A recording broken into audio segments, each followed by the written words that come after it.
جی، ہم نے اب عمرہ کرنا بھی سیکھ لیا ہے، ہمیں پتہ ہے عمرے میں طواف کیسے کرنا ہے اور صحیح کیسے کرنی ہے، بال کس موقع پہ کٹوانے ہیں، یہ سب ہم نے سیکھ لیا ہے اور ہمیں کچھ ضروری ڈیفینیشنز بھی پتہ لگ گئی ہیں۔ اب ہم دیکھیں گے کہ حج کیسے ادا کرنا ہے۔ حج میں تقریباً 60% وہی کام ہوتے ہیں جو عمرے میں، اور باقی کچھ زائد بھی ہے، اور حج میں وہ تمام عمرے کے فرائض اور واجبات شامل ہیں، مزید کچھ زیادہ بھی ہے۔ تو اب ہم حج کے دیکھیں گے کہ حج کسے کہتے ہیں۔ حج 5 دنوں کی ایکٹیویٹی کا نام ہے جو آپ مکہ میں رہتے ہوئے اس کے قریب مشاعر یعنی حج کی والی جگہوں پر آپ مختلف اوقات میں اپنی موجودگی سے ادا کرتے ہیں۔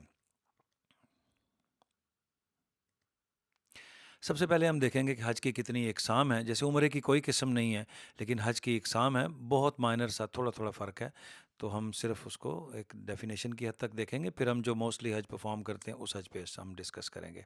حج کی 3 اقسام ہیں، حج کران ہے، حج تمتع ہے اور حج افراد ہے۔ مختصر ڈیفینیشن یہ ہے کہ کران ایک ہی احرام میں حج اور عمرہ کرنے کا نام ہے، اور تمتع جو ہے وہ جیسے ہم پاکستانی لوگ سمجھتے ہیں یا عام لوگ سمجھتے ہیں کہ ہم حج کا احرام باندھیں گے حج کے مہینوں میں اور چلے جائیں گے مکہ، پہلے عمرہ کریں گے اور اس کے بعد حج کا احرام کھول دیں گے اور حج کے دنوں کا انتظار کریں گے، پھر حج کا احرام باندھیں گے اور حج کریں گے۔ اس کو حج تمتع کہتے ہیں۔ تمتع کا لفظی مطلب ایڈوانٹیج سے ہے، فائدہ لینے سے ہے، تو اس میں فائدہ ہے کہ آپ ایک ہی ٹرپ میں 2 عبادات کر لیتے ہیں بڑی، ایک عمرہ اور ایک حج۔ حج کران کا مطلب یہ ہے کہ آپ جب احرام باندھیں گے تو نیت یہ کریں گے کہ میں اسی سے عمرہ کروں گا اور عمرے کے بعد احرام نہیں کھولوں گا، یعنی بال نہیں کٹواؤں گا اور نہیں کھولوں گا، اور پھر حج کے دنوں کا انتظار کروں گا، چاہے ایک دن ہے حج میں یا ایک مہینہ ہے، اسی احرام میں رہوں گا اور پھر اس کو جا کے حج ادا کر کے پھر اس کو اتاریں گے۔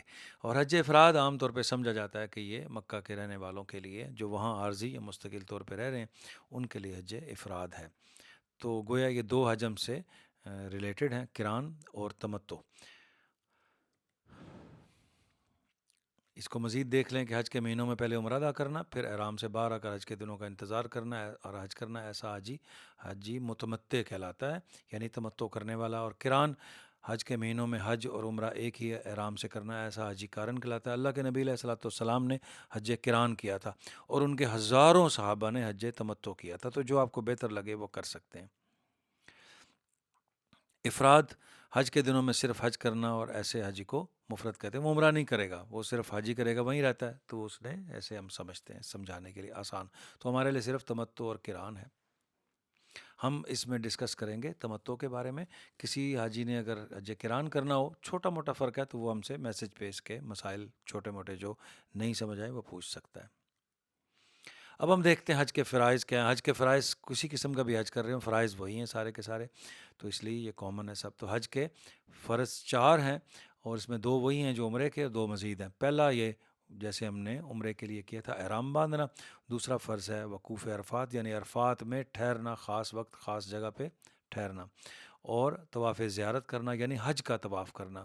حج کے طواف کے 3 نام ہیں، طواف زیارت بھی کہتے ہیں، طواف افادہ بھی کہتے ہیں، حج کا طواف بھی کہہ سکتے ہیں، اور ان کو ترتیب سے ادا کرنا، یعنی پہلے احرام باندھنا، پھر عرفات جانا احرام کے ساتھ، پھر طواف زیارت کرنا، یہ اس کی ترتیب کو قائم رکھنا، یہ حج کا چوتھا فرض ہے۔ اسی طرح عمرے کے جیسے 2 واجبات تھے، صحیح کرنا اور بال کٹوانا یا منڈوانا، اس طرح حج کے 6 واجبات ہیں، 2 شامل ہیں وہی والے، مزید 4 بھی ہیں۔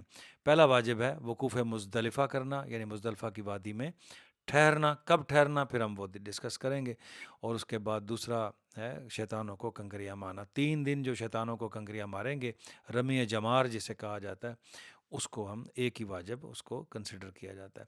اس کے بعد حج کی قربانی کرنا، یہ عید کی قربانی نہیں، عید کی قربانی اپنے وطن میں بندوبست کر کے جائیں، یہ حج کی قربانی ہوگی جو ہر حاجی کو علیحدہ سے کرنی ہوگی۔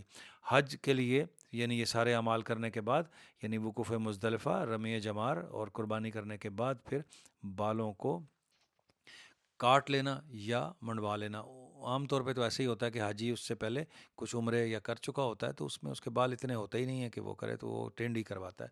اور خواتین کے لیے تو ہمیشہ سے یہی ہے کہ موٹی چٹیا کا آخری حصہ پکڑ کر وہ ایک پور سے کچھ زائد کاٹ لے۔ اور اسی طرح پھر اس کے بعد حج کی صحیح کرنا، اور اس کے بعد پھر طواف وداع، الوداعی طواف کرنا۔ یہ طواف وداع ہے، طواف زیارت نہیں۔ طواف زیارت یعنی حج کا طواف فرض ہے، فرض عین ہے، اور طواف وداع واجب ہے۔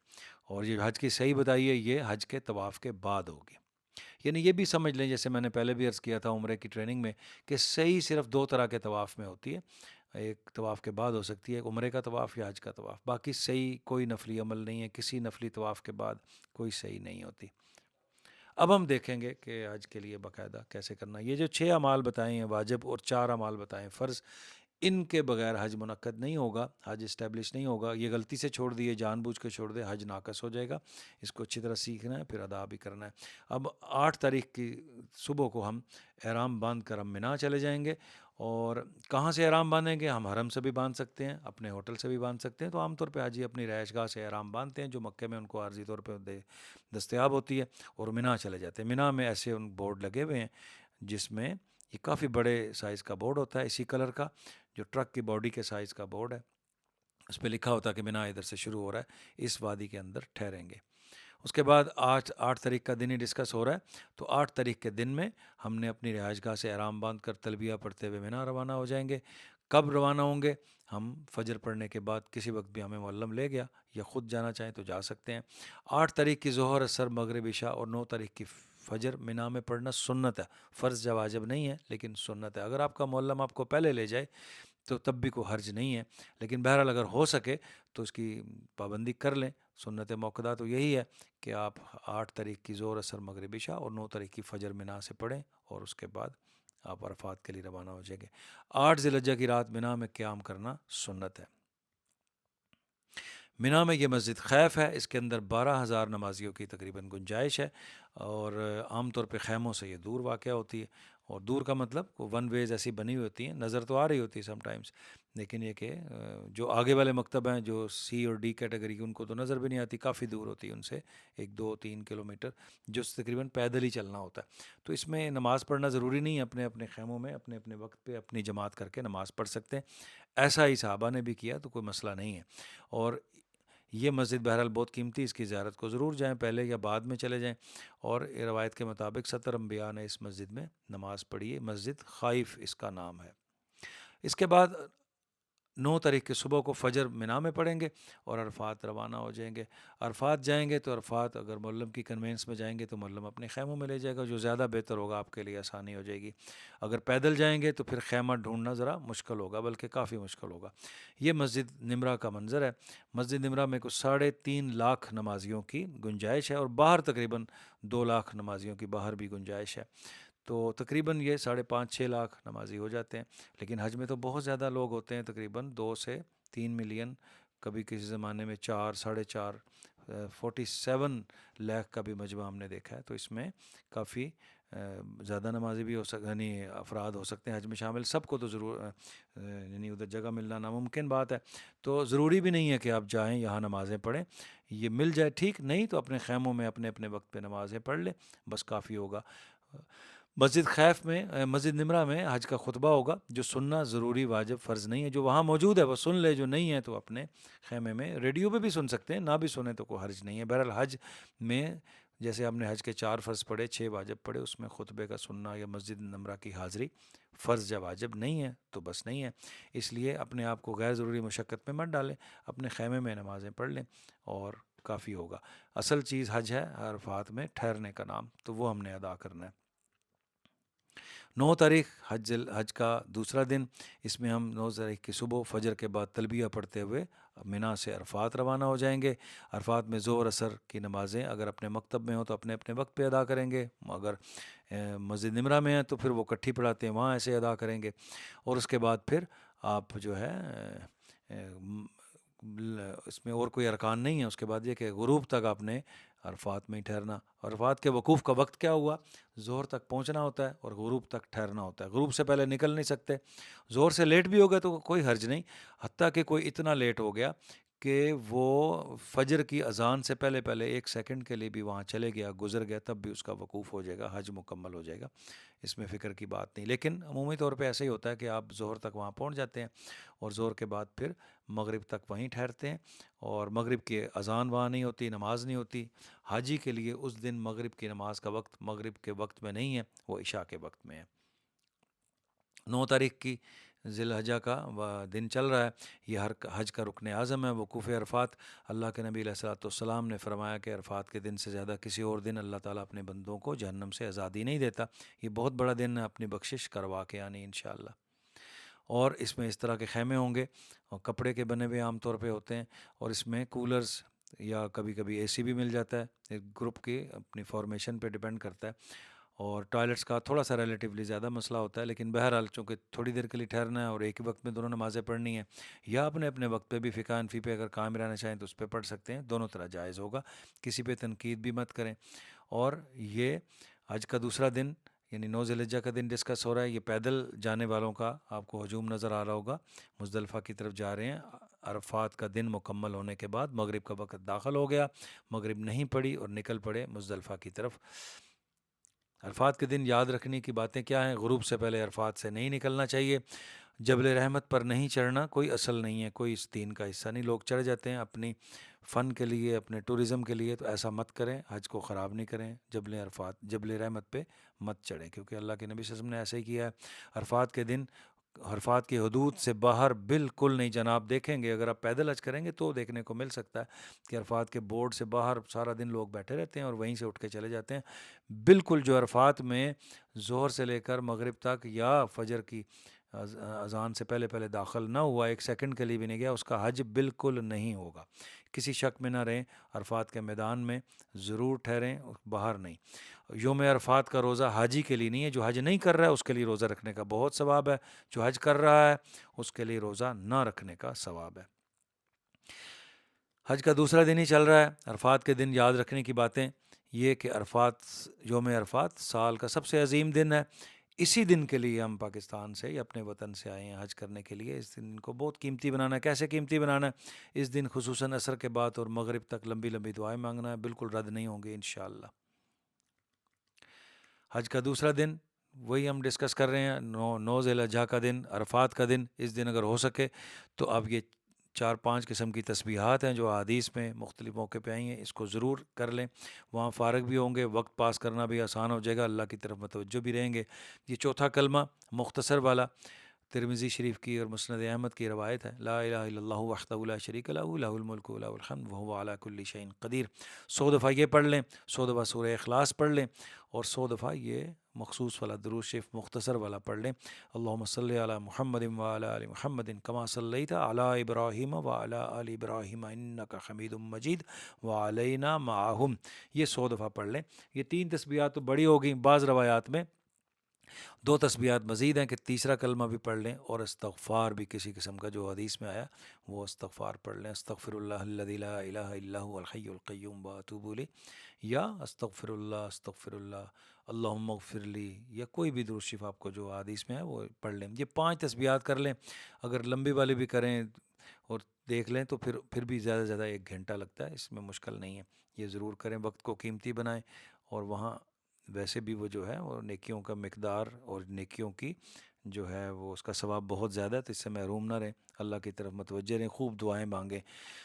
اصل اس دن آپ کو اپنی دعائیں مانگنا ہے تسبیحات کے بعد، مغرب سے عصر سے مغرب تک۔ اس کے بعد ہم مغرب کا وقت ہو جائے گا، مغرب نہیں پڑھیں گے، اذان بھی نہیں ہوگی وہاں، اور سب کے سب چلے جائیں گے مزدلفہ کی طرف۔ مزدلفہ جائیں گے تو ایسے آپ کو پرپل سے کلر کے بورڈز ملیں گے، مزدلفہ کی وادی میں آپ نے وہ رات ٹھہرنی ہے۔ اس رات سونا بھی سنت موقدہ ہے، سوئیں ضرور، اور یہ رات علماء کہتے ہیں لیلۃ القدر کی طرح مبارک رات ہے، بڑی دعائیں قبول ہوتی ہیں، تو دعاؤں سے محروم نہ رہیں۔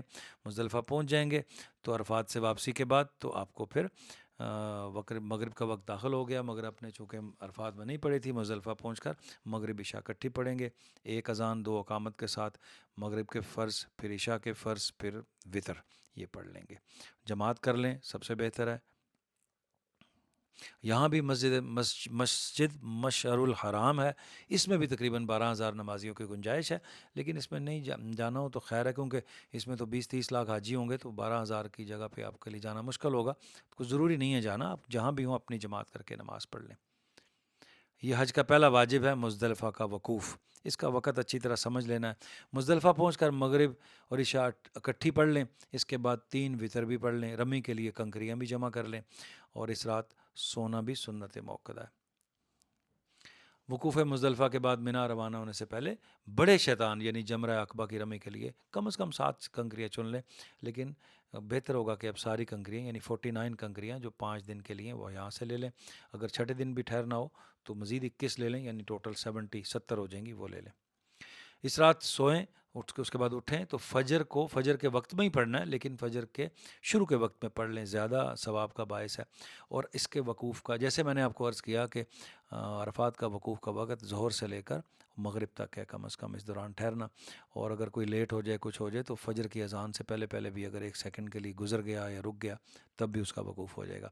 لیکن جو مزدلفہ کا وقوف ہے وہ فجر پڑھنے سے لے کر اجالا پھیلنے تک، جیسے اجالا جسے ہم انگلش میں ڈان کہہ سکتے ہیں، وہ یعنی جو فجر یعنی طلوع آفتاب سن رائز سے پہلے پہلے جو 15-20 منٹ پہلے تھوڑا سا اجالا پھیل جاتا ہے اس وقت آپ نکل سکتے ہیں، اس سے پہلے نہ نکلیں تو بہتر ہے۔ جو صحت مند ہے، کوئی مجبوری نہیں ہے، وہ نہ نکلے۔ اور اصل چیز یہ ہے کہ فجر کے بعد ہی اس میں دعائیں قبولیت کا زیادہ کہا گیا ہے، اس کے بعد آپ ٹھہریں گے۔ نکل وہ سکتا ہے جو بیمار ہے، جو بیماروں کا ساتھ ہے، شدید بیمار ہے، میڈیکل ایشو ہے، تو وہ تھوڑی دیر ٹھہرے فجر کے بعد اور پھر نکل جائے، اور اندھیرے میں بھی نکل سکتا ہے۔ یا کسی کا وہ وہاں جاب کرتا ہے اور مالک بہت سخت ہے اور اس کو چھٹی نہیں دیتا تو وہ بھی جا سکتا ہے۔ باقی کسی کو کوئی گنجائش نہیں ہے، وہ وہیں ٹھہرے گا۔ جیسے یہ آپ امیج میں دیکھ رہے ہیں کہ ابھی فجر کا وقت ہے اور تھوڑی تھوڑی روشنی جو ہے آسمان پہ چھائی ہوئی ہے، سورج ابھی نکلا نہیں، اس وقت آپ نکل سکتے ہیں مزدلفہ کی باؤنڈری سے باہر۔ ہاں، مزدلفہ کے شروع میں ٹھہرے ہیں تو چلتے رہیں اس کے اندر ہی، اور چاہے اندھیرے میں چلیں، اور جب باؤنڈری کے پاس پہنچے تھوڑا ویٹ کر لیں، اور جیسے ہی سورج کے طلوع ہونے سے 15 منٹ پہلے وہاں سے نکل سکتے ہیں۔ اس کے بعد آپ ادھر سے نکل کے کہاں جائیں گے؟ مینا جائیں گے، اپنے خیموں میں جائیں، اپنا سامان رکھیں، ٹوائلٹ جائیں، ناشتہ وغیرہ کریں، اور میرا مشورہ ہوگا کہ آپ سو جائیں، ورنہ ڈائریکٹ کنکریاں مارنے بھی مزدلفہ سے جا سکتے ہیں، لیکن بہت رش ہوتی ہے۔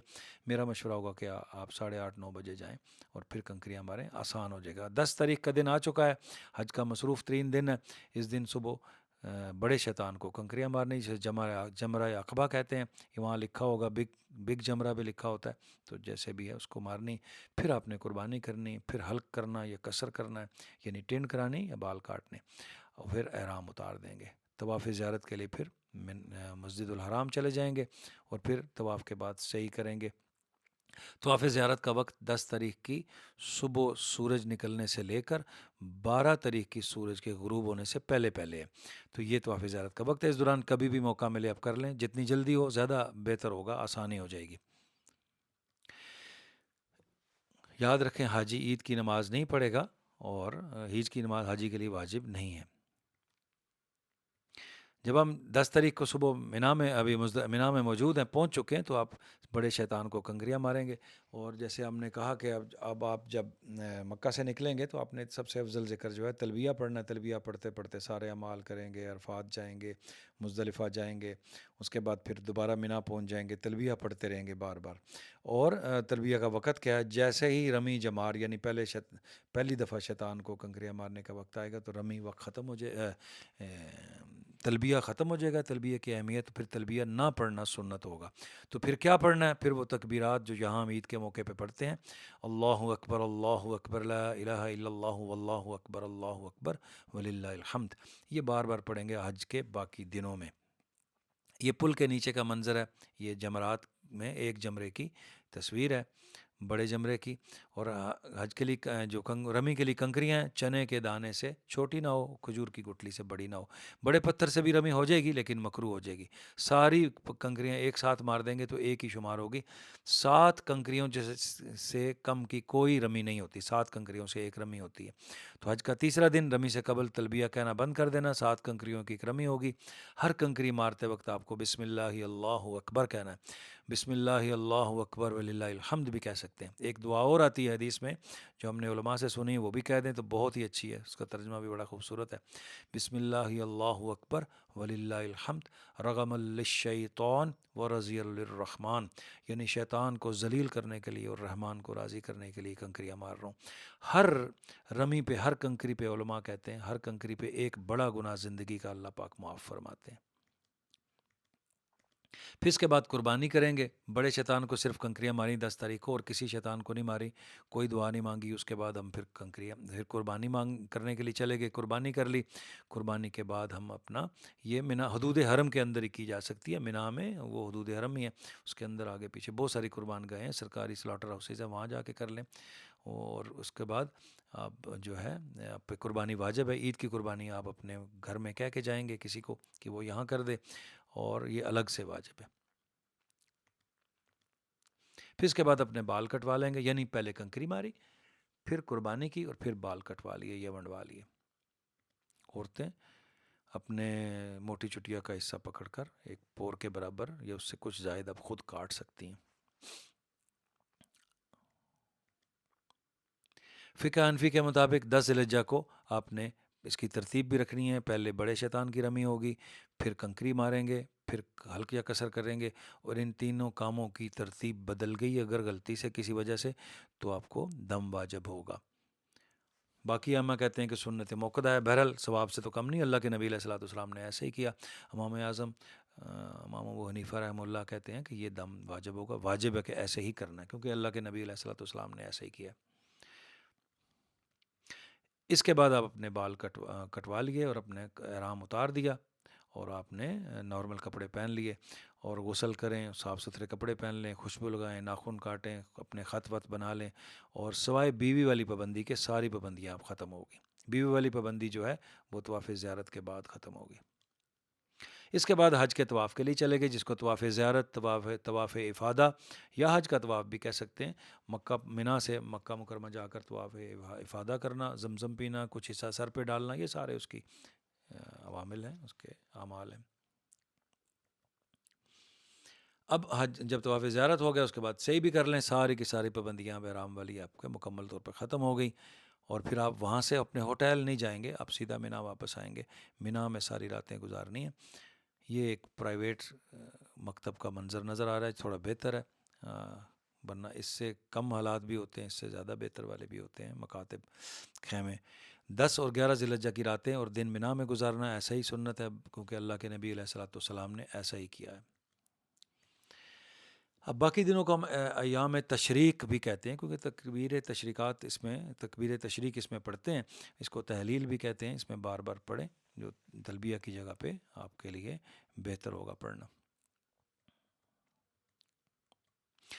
اور باقی دن کیا کرنا ہے آپ نے؟ حج کا چوتھا دن 11 ذی الحجہ، حج کا 5واں دن 12 ذی الحجہ، دونوں دن ایک ہی طرح کے کام ہیں. کیا کام ہے؟ 11 اور 12 کی تاریخوں کو، تینوں جمرات کو زوال کے بعد کنکریاں مارنا. جیسے میں نے پہلے شاید بتایا یا نہیں کہ پہلے دن کی کنکری یعنی بڑے شیطان کو کنکری کا مارنے کا وقت کیا ہے؟ صبح سورج نکلنے سے لے کر اگلے دن کی فجر کی اذان سے پہلے پہلے، یہ اس کا وقت ہے. کسی بھی وقت مار سکتے ہیں. تو غروب آفتاب یعنی مغرب کی اذان سے پہلے پہلے مار لیں، زیادہ ثواب ہے. ورنہ رش ہو تو اس پورے وقت میں کسی بھی وقت مار لیں، سب ٹھیک ہوگا. جبکہ حج کی یعنی جو چوتھا دن اور 5واں دن ہے 11 اور 12 کا، اس دن آپ کنکری مارنے کا وقت کیا ہوگا؟ ذرا غور سے سنیے گا، اس کو اچھی طرح ڈال لیں دماغ میں. کسی کے کہنے پہ وقت چینج نہیں ہوگا، نہ گروپ آرگنائزر کے یا نہ معلم کے، کیونکہ وہ اس طرح آپ بہت گمراہ بعض اوقات کرتے ہیں. تو اس دن ظہر کی اذان سے پہلے، یعنی 11 اور 12 دن، 11 اور 12 تاریخ کو ظہر کی اذان سے پہلے پہلے کنکری نہیں مار سکتے، اور اگلے دن کی فجر کی اذان سے پہلے پہلے تک یہ پورا وقت ہے. ظہر کی اذان سے لے کر فجر کی اذان تک 11 اور 12 کی کنکریوں کا وقت ہے. اس دوران کسی بھی وقت مار لیں. پہلے مار دی تو آپ کو دوبارہ مارنی پڑے گی، درمیان میں وقت تو آئے گا. اگر دیر سے ماری تو وقت تو واپس نہیں آ سکتا، دم دینا پڑے گا. دونوں دنوں کا یہی وقت ہے. ہر رمی 7 کنکریوں کی ہوگی. یہ جمرات کا منظر نظر آ رہا ہے پل کے نیچے کا. پہلی شیطان کو کنکری ماریں گے، چھوٹے شیطان کو، پھر درمیانے کو، پھر بڑے کو.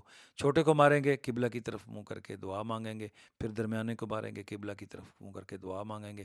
اور بڑے کو مار کے پھر دعا نہیں مانگیں گے اور سیدھا اپنے خیمے میں واپس آ جائیں گے. یہ یاد رکھیے کہ جب کنکری ماریں گے، مینا آپ کی رائٹ سائڈ پہ ہونا چاہیے اور حرم آپ کی لیفٹ سائڈ پہ. اگر آپ جمرات کے پیچھے کی طرف سے جا کے ماریں گے تو آپ کی کنکری ادا نہیں ہوگی. علماء لکھتے ہیں تو آپ کو اس سچویشن میں مارنی کہ فرنٹ پہ آ جائیں، مینا آپ کے رائٹ سائڈ پہ ہو اور حرم آپ کے لیفٹ سائڈ پہ ہو، تب آپ کی کنکری ادا ہوگی. رمی کا وقت جیسے میں نے پہلے آپ کو عرض کر دیا کہ 11 اور 12 کی رمی کا وقت زوال آفتاب سے لے کر صبح صادق تک ہوتا ہے، یعنی صبح فجر کی اذان تک، یعنی رمی کا وقت ظہر کے وقت سے لے کے فجر کے وقت سے شروع ہونے سے پہلے تک رہتا ہے۔ اس دوران جب کبھی بھی کنکری مار دیں گے تو بہتر ہوگا۔ میرا مشورہ ہے کہ آپ عصر اپنے خیمے میں پڑیں اور پھر نکلیں، اس سے پہلے نہ جائیں، رش ہوگا، تکلیف ہو سکتی ہے۔ یہ جمرہ ہے، جمرات کی دیوار ہے۔ اب یہ اس طرف مینا ہے، اس طرف یہ جیسے یہ آپ کو کرسر نظر آ رہا ہے، اور اس طرف حرم ہے۔ یہ ایسے ہی سچویشن ہوگی، آپ نے اس طرف کھڑے ہو کے مارنا ہے۔ اس کی پشت پہ اگر جا کے ماریں گے اس دیوار کی تو پھر آپ کوئی رمی نہیں ہوگی۔ جمرے کی لینتھ جو ہے، اس کی لمبائی یہ پوری ہے، کسی بھی وقت طرف مار لیں۔ اب وہاں پہنچیں، سائڈ پہ کھڑے ہو کے پہلے ہجوم کا معائنہ کر لیں اور اس کا جائزہ لے کے پھر اس حساب سے آپ ایڈجسٹ کر کے کنکری مار لیں۔ رمی کے لیے یاد رکھنے کی باتیں ہیں کہ تمام کنکریاں باری باری اور ایک ایک کر کے مارنا واجب ہے۔ 7 کنکریاں جمرہ پر اکٹھی پھینکی، ایک ہی شمار ہوگی۔ کنکری بڑے چنے یا کھجور کی گٹھلی کے برابر ہو۔ بڑے پتھر سے رمی کرنا مکروہ ہے، لیکن بہرحال ہو جائے گی، ثواب کم ہوگا۔ ناپاک کنکریاں یعنی ٹوائلٹ کے پاس وغیرہ سے مت اٹھائیں۔ 2 جگہ سے کنکریاں نہیں اٹھانی، نہ ٹوائلٹ کے پاس سے اور نہ جمرات کے پاس سے۔ باقی کسی بھی جگہ سے، منا سے، مزدلفہ سے کنکریاں لے سکتے ہیں۔ کنکریاں بچ گئیں تو جہاں ہیں وہیں چھوڑ کے آ جائیں، کوئی حرج نہیں۔ تمام مرد اور عورتیں اپنی اپنی رمی خود کریں گی، جب تک کہ وہ کوئی معذور نہ ہو وہ کنکری نہیں کر سکتا۔ اس دیوار یہ جو دیوار نظر آ رہی ہے آپ کو، اس پہ کرسر ہے، اور اس دیوار یعنی اس کا حوض کہہ لیں یا اس کی باؤنڈری وال کہہ لیں، اور یہ جمرات، اس کے درمیان میں کنکری گرنا واجب ہے۔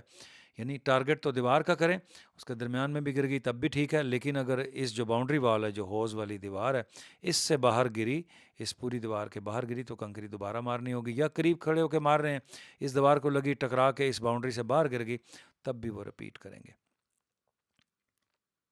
یہ اوپر والے منظر کا جمرات کا منظر ہے۔ اپنی رمی دوسرے سے کروانا، بغیر شرعی عذر کے رمی نہیں کروا سکتے۔ فقہا نے لکھا ہے کہ شرعی عذر صرف ایسی بیماری ہے جس سے بیٹھ کر نماز پڑھنا جائز ہو جائے، اور یا پھر مریض ٹھیک ہے، صحت مند ہے، لیکن تھوڑا کمزور ہے وہ، کیونکہ جمرات کافی دور بھی ہو سکتے ہیں، تو آپ جائیں اور جا کر واپس آنا ممکن نہ ہو، یا بیمار ہونے کا کبھی اندیشہ پکا پتہ ہے کہ میں بیمار ہو جاؤں گا، اتنا پیدل نہیں چل سکتا، تو بھی کسی اور کو رمی کرنے کے لیے کہہ سکتا ہے۔ اور جو رمی کسی عذر کے بغیر کسی کو دے گا، اس کی رمی ادا نہیں ہوگی، اس کو رمی بھی کرنی پڑے گی اور توبہ بھی کرنی پڑے گی اور دم بھی دینا پڑے گا اگر وقت گزر گیا ہے تو۔ اور کسی نے اگر اپنا نائب بنایا اپنا کسی کو کہ بھی تم میری طرف سے رمی کر دو، تو اس کو زبان سے کہنا واجب ہوگا، یا ٹیلی فون پہ بھی اس سے پوچھ سکتے ہیں، بغیر پوچھے یا بغیر کہے وہ اگر رمی کرے گا کسی کی اور کرنے کے بعد بتائے گا یا نہیں بتائے گا، تو دونوں صورتوں میں رمی نہیں ہوگی۔ اگر رمی کرنی ہوگی تو پہلے اپنے ایک چھوٹے جمرے پہ چلے جائیں، پہلے اپنی 7 کنکریوں کی رمی کریں، پھر معذور کی نیت سے 7 کنکریاں نکال کے رمی کریں، اسی طرح درمیانے پہ، اسی طرح بڑے پہ، پھر ہوگا۔ 2 افراد کے لیے، 2-3 افراد کے لیے نہ بھی پوچھیں، ان کی وکالت نہ بھی لیں، تو بھی ہو سکتا ہے کوئی بچہ بڑا بے ہوش ہے، چھوٹے نابالغ بچے، یا کوئی مجنون ہو گیا، کوئی ایسا ایپیلیپٹک ہے، کچھ ایسا ہو گیا، تو اس صورت میں اس کے بغیر کہے بھی رمی کر سکتے ہیں۔ ورنہ جو ذہنی طور پہ بالکل ٹھیک ہے، فزیکلی تھوڑا معذور ہے، تو اس سے پوچھنا، اس کا کہنا، اس کی طرف سے نائب بننا واجب ہوگا۔ حج کا 5واں دن چل رہا ہے، حج کے 5ویں دن کو آپ کو جب 12 تاریخ کی رمی کر لی تو مغرب سے پہلے پہلے آپ نے مینا چھوڑنا ہے، آپ کا حج مکمل ہو چکا ہے۔ اگر مغرب کا وقت داخل ہونے تک مینا سے نہ نکل سکیں کسی وجہ سے، تو پھر آپ کو رات وہیں قیام کرنی ہوگی۔ 13 تاریخ کی بھی رمی کرنی ہوگی، اور 13 تاریخ کی رمی کا وقت بھی دیکھ لیں، جیسے میں پھر رپیٹ کرتا ہوں، پہلے دن 10 تاریخ کی رمی کا وقت سورج نکلنے سے لے کر اگلے دن کی فجر کی اذان سے پہلے پہلے ہے۔ 11 اور 12 تاریخ کو ظہر کی اذان سے لے کر اگلے دن کی فجر کی اذان سے پہلے پہلے ہے۔ 13 تاریخ کی رمی کا وقت فجر کی اذان سورج نکلنے سے لے کر، 13 تاریخ کی رمی کا وقت سورج نکلنے سے لے کر اور غروب آفتاب سے پہلے تک ہے، تو اس وقت تو رش بھی نہیں ہوتی۔ اللہ کے نبی علیہ الصلوۃ والسلام نے بہرحال ہمیں پتہ ہونا چاہیے وہ رات مینا میں قیام کی، 12 کی اور 13 کی رمی بھی کی۔ بعض لوگ 12 کو نکل آتے ہیں باہر سے، تب بھی ٹھیک ہے، اور 13 کو جا کے دوبارہ رمی بھی کراتے ہیں، اس کا ثواب بھی حاصل کرتے ہیں، ایسا بھی کر لیں تب بھی جائز ہوگا۔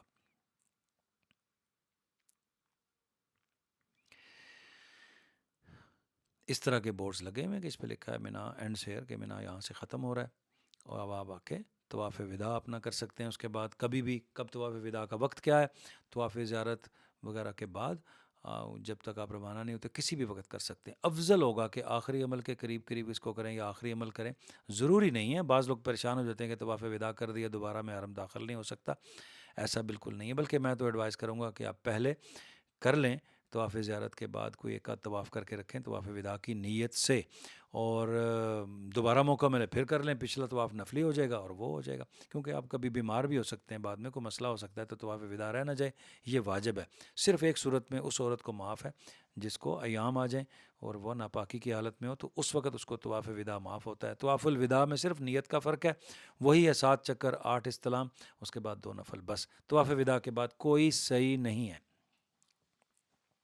یہ ہم پہ واجب ہے، جو حج کران حج تمتع کر رہے ہیں ان کے لیے واجب ہے۔